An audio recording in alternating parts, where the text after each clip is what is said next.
Hello and welcome to another episode of In the Trenches with Gang Green. I'm your host, Bubbs. Today is Thursday, July 25th. Hopefully everybody is having a good day so far today. This is episode 333 of In the Trenches with Gang Green. I thank you as always for joining me.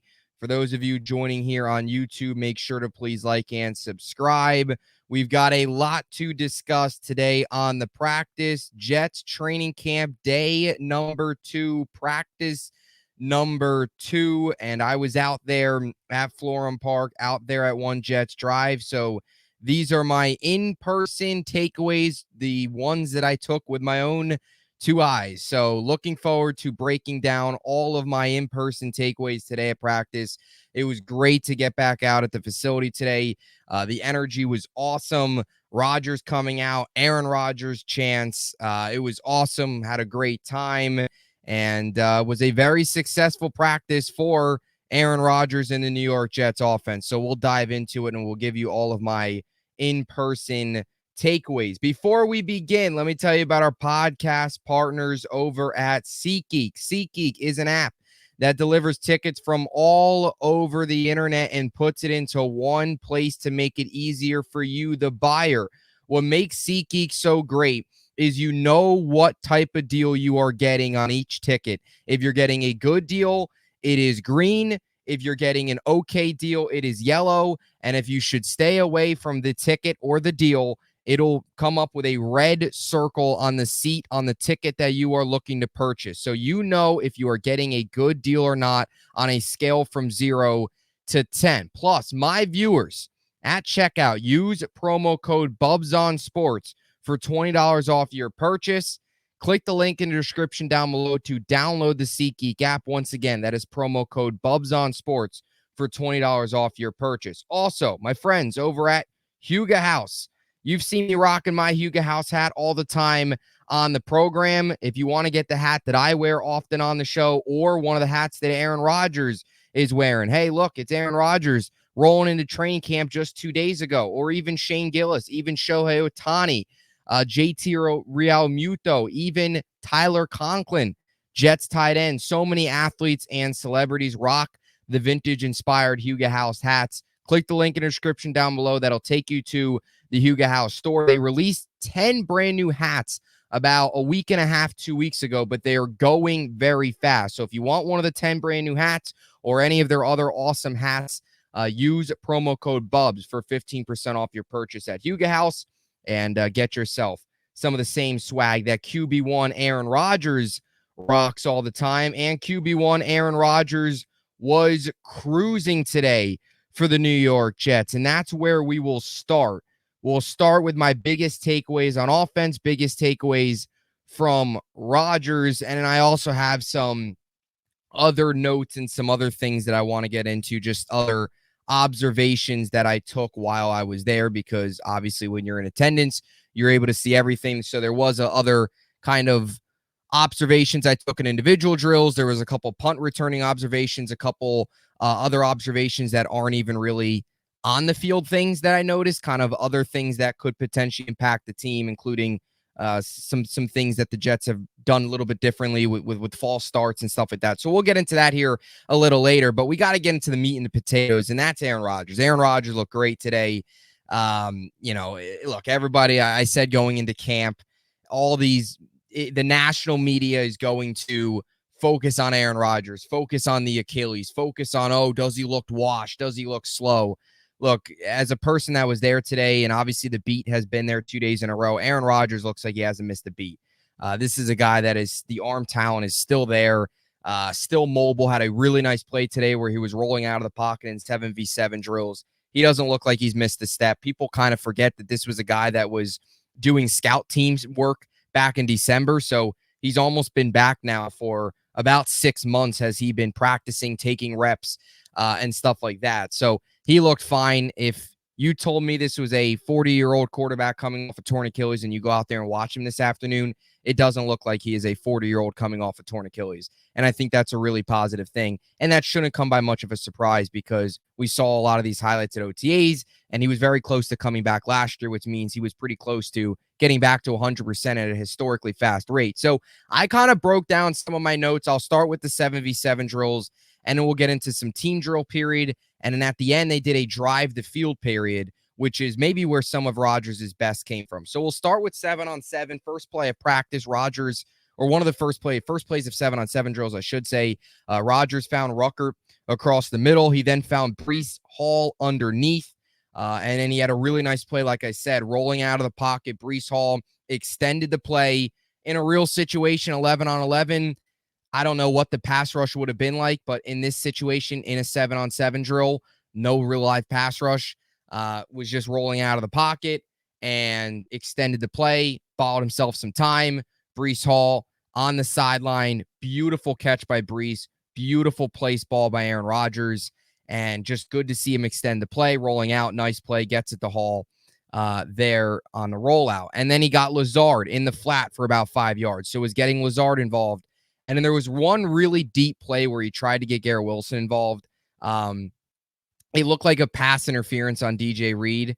But Garrett Wilson probably would have caught it if it wasn't a pass interference. So, it's camp. There's no refs there to call a flag, but it probably was PI from my vantage point. So those are mainly the 7-on-7 stuff. Spreading the ball around right away, right? Gets Rucker involved. Breece twice, once underneath, once on the sideline, then Lazard, and then, targets Garrett Wilson as well. And then just some things on Tyrod, got the ball to Malik Taylor. So Tyrod to Taylor in a way, for a nice catch for 20 yards. And he also got Corley on about a 5-yard slant across the middle. Nice kind of tight window throw. Now, this is where the real action comes from. Because of course, 7-on-7, you really can only take it with a grain of salt. 7-on-7s is kind of not really much of a, the 7-on-7 stats are sometimes a little skewed because it's 7-on-7s.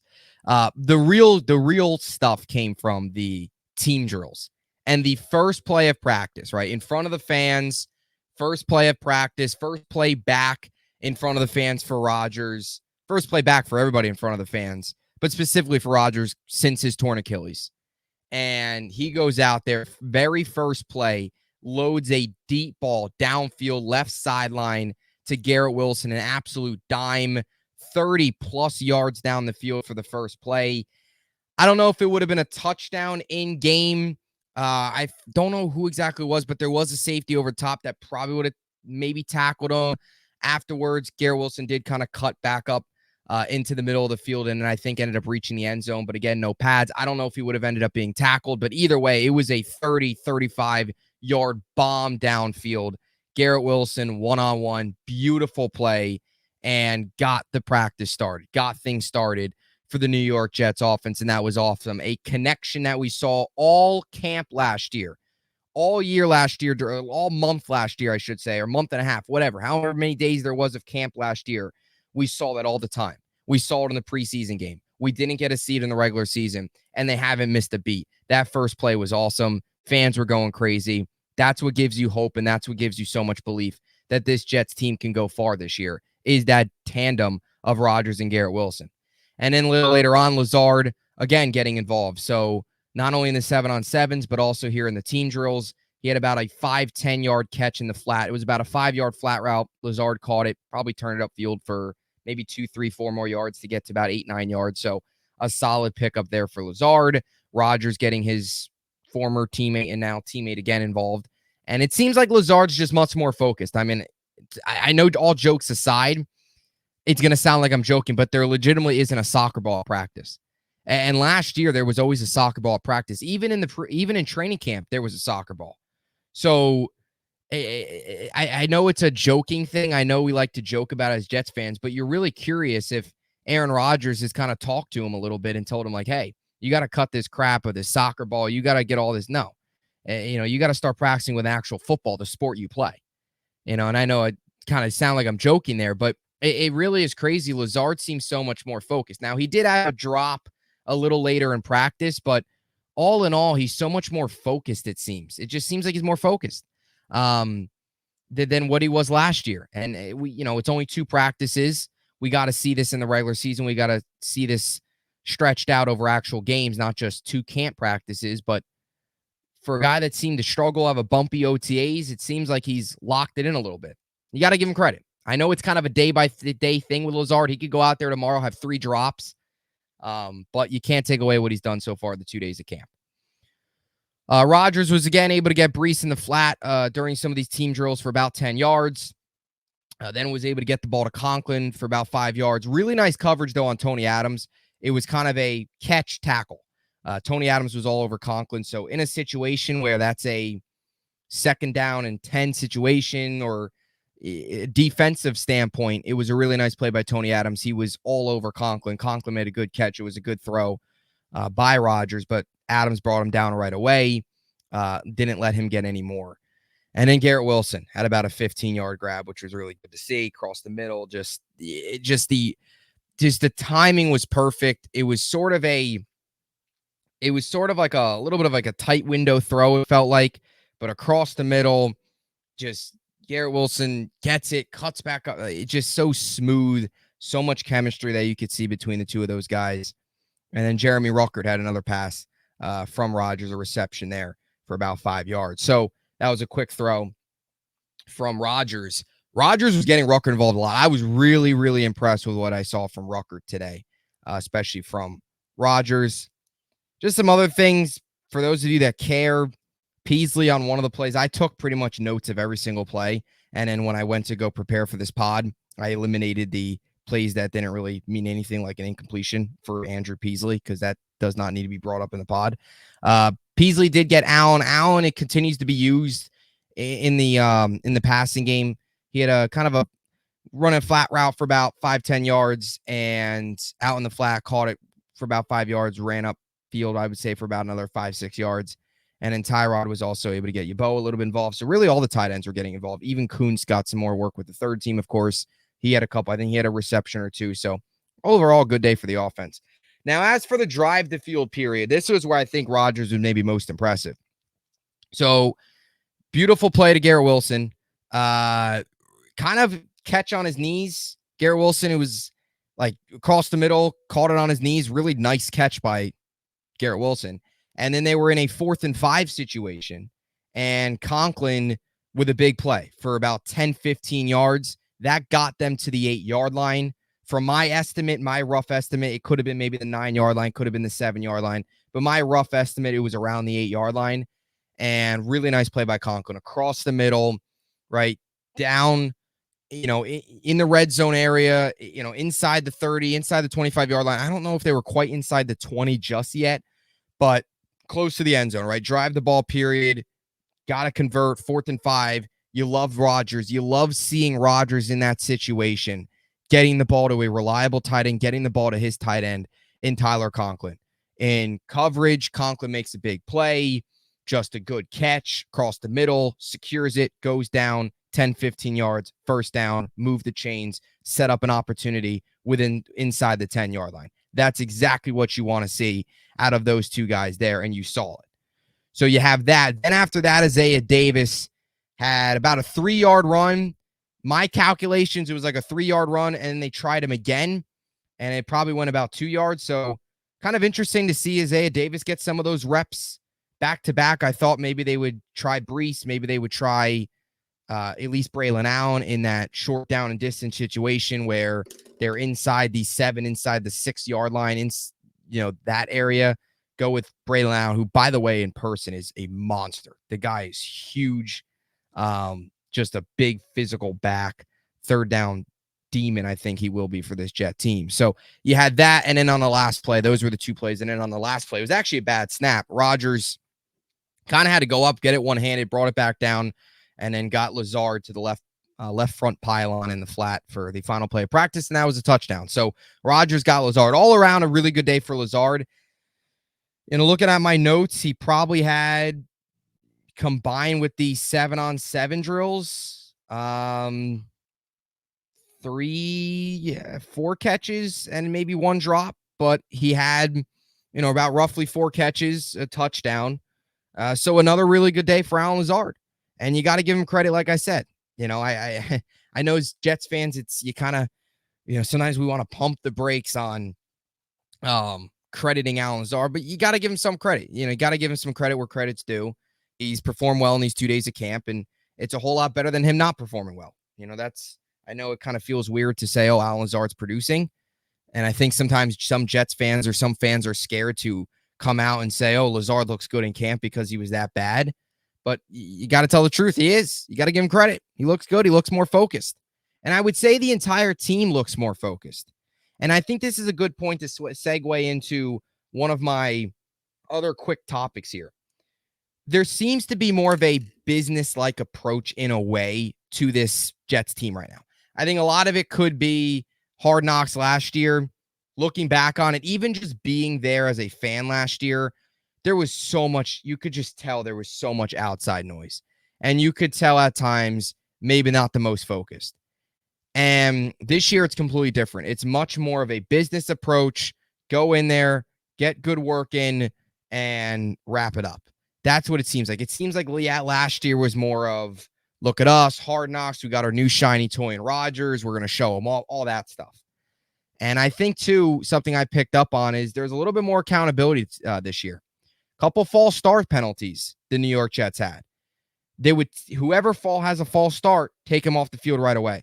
John Simpson had a couple. Tyron Smith had one. There was probably like maybe 3 or 4 false starts. And right away, you run off the field. You go off the field.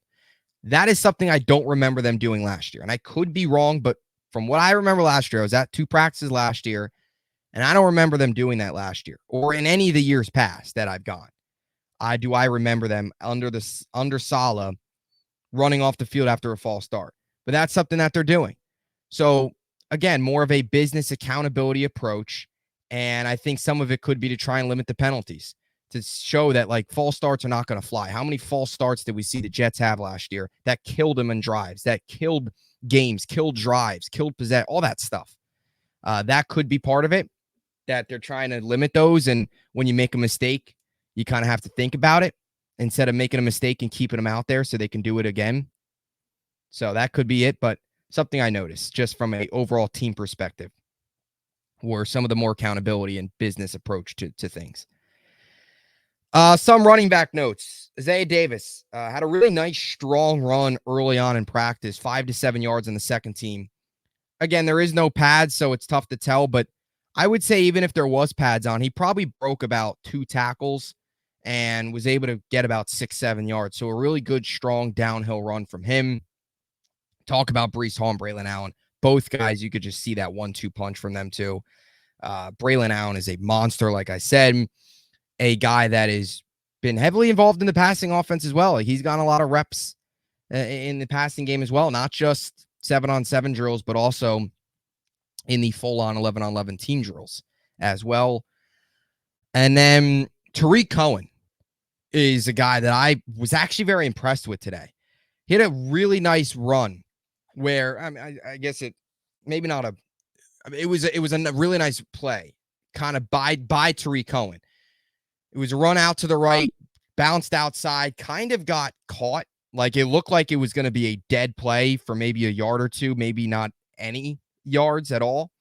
And he kind of saw a lane cut back upfield and probably turned it into maybe a 10-yard gain. And I get, again, no pads, so it's a little tough to tell that if the defense at all kind of slowed down when he was kind of surrounded, but cut back upfield and took it for another about 5-6 yards. So basically made something out of nothing. And it looked really shifty. There was other couple runs that he had where he just looked shifty, cuts back very quick. Couple good runs from him. So Tariq Cohen I was impressed with. Definitely somebody that I'm going to have my eye on a little bit more too on Saturday and Tuesday when I'm out there. Just a name to look out for in the depth of this depth chart, quite literally. And him and Izzy kind of competing. And that brings me into Izzy as well. Izzy today on the third team, primarily working on third team, had a really good run. Probably maybe 15 yards. Really, really good run. He took it all the way to the house. I don't know if it would have been a touchdown, But he broke free and he looked good and he had a really good burst. He got to the second level and turned it into another gear. So that was really good. But again, you're even seeing like Braylon Allen, of course, getting first team reps. You even saw Isaiah Davis get first team reps on the move the ball period or drive the field period. You're seeing Tariq Cohen. There was a couple times, I think 7-on-7s, where he might have been in there getting those second team reps. I don't think he ever got any. He might have gotten a first team rep or two. Izzy, to me, what I'm seeing, it's just a lot of third team reps and a few second team reps sprinkled in today. There was a couple second team reps, but it feels like he's still working like exclusively with the third team, which it doesn't feel like is a good thing for his roster spot, because it feels like Tariq Cohen, he's kind of going all over the place, bouncing up and down, working second team, working third team, got some first team reps. I don't exactly remember if he got any first team reps today. He might have, and he might have at some point, but got first team reps during OTAs. Izzy, it feels like he's like exclusively buried to like third team and a few second team reps. So just something to keep an eye on as camp goes on. But he had a really good run today. And it was like a 15-yard burst, just got to the second level and showed off a lot of speed. That's the potential. You wonder if he could do that consistently, and we'll see. Talked a lot about the wide receivers already. Lazard, Garrett Wilson, of course, was big. Beat up DJ Reed pretty good today. Malik Taylor had a couple nice plays today. And Lance McCutcheon, kind of a guy that's very deep on the depth chart, probably won't make the roster, maybe practice squad guy. But a name that stuck out. He had a couple really nice plays. He had a really nice play over by the sideline. I believe it was thrown from Peasley. So just some more stuff that I kind of noticed today from some of these really deep depth chart guys. Tight ends were very impressive. All of them got a reception, really. Rucker Conklin obviously led the way. I think Yeboah, and I think Kuntz might have had 2 receptions. I think Yeboah had the 1 reception and 7-on-7s, I believe. Or maybe that was, I think actually that was team drills, because Tyrod's main 2 receptions during 7-on-7s were Malik Taylor and Malachi Corley.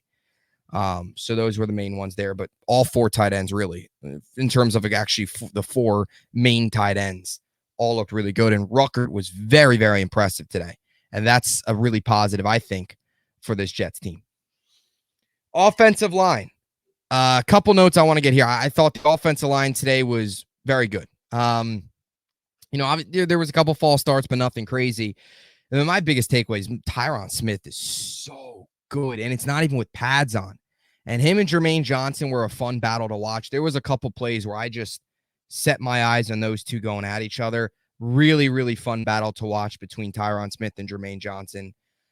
There was one play where Jermaine Johnson kind of beat Tyron Smith a little bit. Then there was mostly Tyron Smith had him pretty in check today. He did have the 1 false start, so Jermaine Johnson did win a couple battles, but Tyron Smith is just so impressive. He's just a brick wall. Like, there was barely any pressure coming from that side. And there was a one clip out there that of Aaron Rodgers.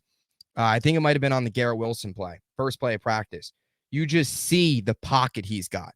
And I want to also add on to that is AVT and Morgan Moses still aren't practicing. So that just shows you an offensive line that's not even full. It already looks so much better. Max Mitchell was very, very impressive today. I really thought. I thought the first team offensive line today was great. I mean, Rodgers was really never pressured at all. Never. And it just shows you the growth. Last year, you remember during camp, I remember the Tampa Bay Buccaneers joint practice last year. We were sitting there. The Jets couldn't even get plays off. There was so many issues up front. They couldn't even run plays. That's how bad it was. Today, that wasn't the case. It's, clean pockets. Rodgers got time. It was really, really strong. I thought second team, third team, little weaker. And that's where some of these, one of the depth guys up front had a really big day. But man, oh man, the offensive line was really impressive. And then afterwards, Morgan Moses and Tyron Smith were spending at least 15 to 20 minutes after practice, while majority everybody else was off the field working with some of the other offensive linemen, working with Olu, working with Carter Warren. Like, they were just working on technique, showing them different things. So really, really cool to see that from those guys, not only what they do on the field, but their leadership has been awesome. And you saw that at the end of practice, spending extra 15, 20 minutes working on technique, working on different things was really cool to see. And that has been something that has been very highly regarded about Tyron Smith since he's came here. And even Morgan Moses as well, who doesn't always get a ton of attention compared to Tyron Smith. But Moses is also a great, great leader. It basically, like Carter Warren and Olu have their own coaches, basically. Like Olu has got Tyron Smith and Warren's got Moses, and the offensive line feels like kind of is running through those two guys. You got Keith Carter running his mouth and screaming, but it feels like it's Tyron Smith and Morgan Moses that are really leading the way there, and that's great to see. Now, quick update on AVT and Moses. They did individual drills. Moses left at one point, then ended up coming back. They're still not doing team drills, but Robert Saleh did mention in his post-practice press conference today that they will be back by early next week. So probably Monday, maybe Tuesday, one of the first day of pads, they'll be back out there. So that's great. I mean, that'll be what, July, almost 1st of August. You look at last year, the Jets were a disaster. I mean, we were talking August, it was the last week of the preseason. Jets didn't even have their full offensive line together. So this offensive line is pretty much going to get an entire month together, which is great. So that's good to see. Defense. Again, offense won today, but there was some impressive things on defense. And I think probably my second biggest takeaway today was Takk McKinley. I mean, man, did Takk McKinley shine today. He was all over the place. Talk about getting more reps, making up for the loss of Hassan Reddick, or not loss, absence of Hassan Reddick. Takk McKinley was all over today. I logged him with 3 sacks, possible 3 sacks if we were in a real in-game scenario. 2 sacks guaranteed. There was one play where Tyrod ended up getting it out, which was the first pressure. But I don't know. It would have been very close in game. I think if anything, Tyrod probably would have thrown it away. But I mean, he ended up getting it to Kuntz for like 3 yards, kind of a emergency dump off in the flat. But I don't even know. I don't know. In game, he might have just thrown it away. You know, knowing that they're not going to sack you, he kind of probably bought himself a little bit more time.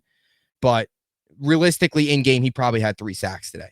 And one of the stretches, it was back to back. He had pressure on Tyrod. Then the very next play, he pressured him again, forced an incompletion, and then had pressure on Peasley. So easily 3 sacks today. Takk McKinley was great. Definitely the most impressive defensive lineman today by far.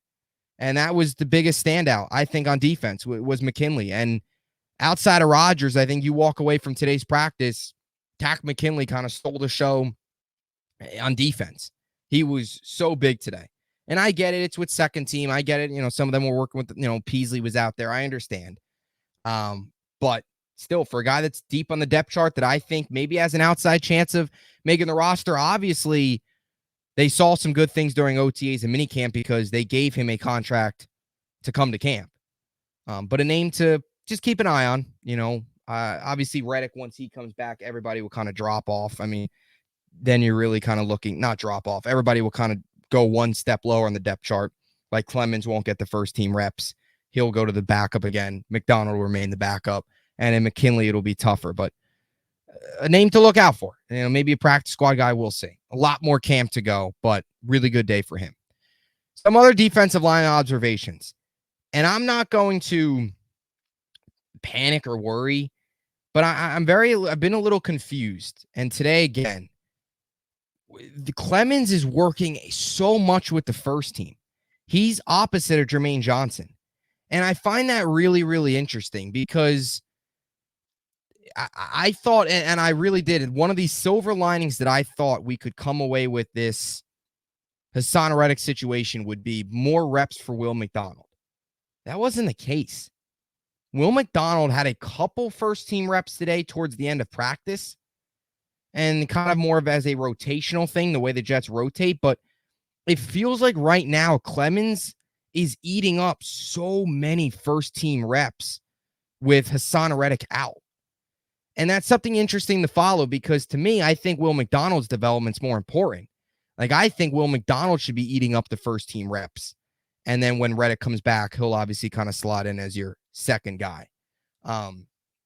Clemens was a guy that I thought, I don't really think he did a whole lot, but Clemens was a guy that I thought was maybe on the roster bubble, with some of these UDFAs and stuff like that. Now, I haven't seen a ton. Eric Watts, I know, had a play yesterday where he got a pressure. He had a pressure yesterday. I haven't seen like a ton from Brady McGregor. The only guy that really stood out of some of those UDFA and camp invites were McKinley today. But Clemens is working like exclusively with the first team, which I find interesting. It's not a bad thing, but I would like to see McDonald get those reps. Again, it's only 2 days into camp. A lot can change, but definitely an interesting development. And we'll see tomorrow. And again, when I'm there on Saturday for the Saturday practice open to the public, definitely something I'll have my keep an eye on. But Clemens, tons of first team reps today, pretty much all of them. McDonald didn't get in there until I think maybe might have been drive the ball period drive the field period. Might have been the only time. He only got a couple reps. It's been Clemens eating those up. So something interesting too that I kind of caught up front and definitely something to watch for. As for the corners, DJ Reed got beat pretty good today by Garrett Wilson. Again, the one play that Garrett Wilson didn't have on him was probably a PBI or a PI, not a PBI. I don't know where I got that from. PI. As for Sauce, he went up against Garrett Wilson a little bit, had one good play against him, good pass breakup against GW. So that was those two guys kind of going at it. One thing that I did take away was Sauce isn't really following Garrett Wilson, something that us Jets fans kind of hope and thought we might see this year, but we haven't really seen it just yet. It's interesting. When Garrett Wilson lines up in the slot, there was a couple times when he was in the slot, Sauce followed him then. But when he's on the outside, Sauce just kind of stays on one side of the field. And that's why you saw a lot of those DJ Reed, Garrett Wilson matchups today. So something interesting to keep an eye on, but so far, Sauce hasn't really followed him just yet. Except, it feels like when he's in the slot, Sauce will take him. But when he's anywhere else, if he's not on his side of the field, he doesn't take him. Tony Adams, like I said, had the one good coverage against Conklin. The other corner we got to talk about is Quantez Stiggers because he had another big play today. Just missed an interception. It was an interception. He was out of bounds. From my vantage point, he was out of bounds.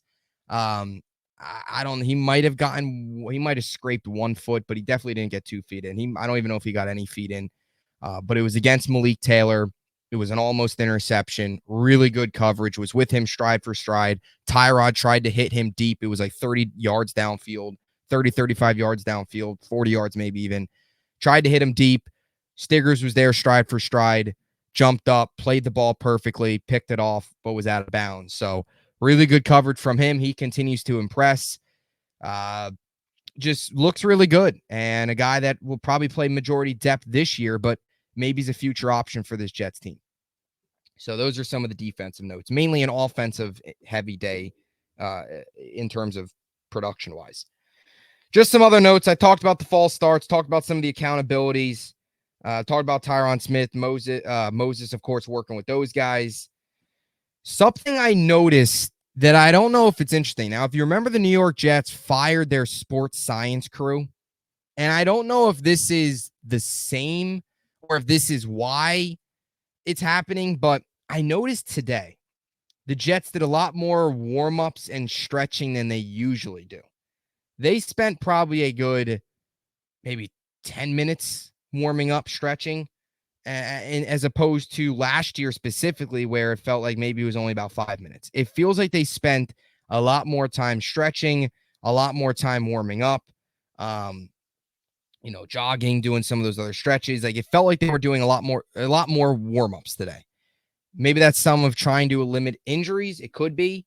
We'll see how that progresses throughout camp. Again, I'll be there Saturday again, so I'll see if that's the same situation. But it's something that caught my eye.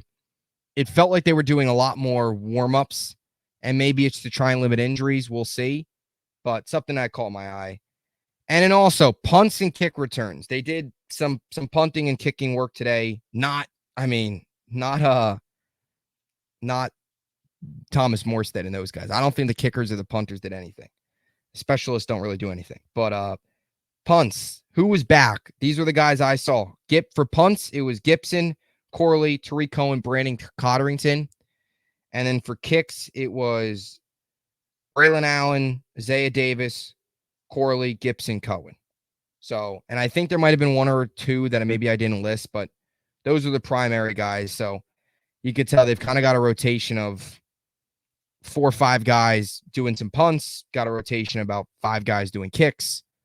So everybody's getting a little bit of work. I think Tyler Harrell as well, one of the UDFAs they picked up from Louisville's bounced around a little bit, played Louisville, Miami, one of their speed guys. I think he played Bama as well. Was back there a little bit today as well. I think he might have been doing kicks. Again, I didn't list all of them. There was 2 guys that I couldn't really see. They were kind of in the corner, tucked back. But the names that I listed were the names I could actually see. So just something interesting. Again, the Jets are kind of taking, it'll be interesting to see the approach the Jets take to all these new kickoff rules and all that stuff. So that's it. Jets training camp, day number 2 in the books. Practice number 2 in the books. I will be back here tomorrow with 2 episodes. In the morning, we'll have our player preview episode, 3rd installment of that. We'll do 2 more players, 1 on offense, 1 on defense. If you haven't checked out the previous 2 yet, definitely go check those out. Monday, we did Xavier Gipson and Chuck Clark. And then Wednesday, we did Morgan Moses and DJ Reed. Tomorrow, we'll have 2 more players, 1 offense, 1 defense. And then we'll also have day 3 of training camp recap out tomorrow as well. So stay tuned for that. So 2 episodes tomorrow. And then Saturday, we'll have more in-person takeaways as I will be in attendance once again. So stay tuned. A lot more content coming your way. Appreciate all of the support. And as always, hope you enjoyed it. And until next time, JETS, Jets, Jets, Jets.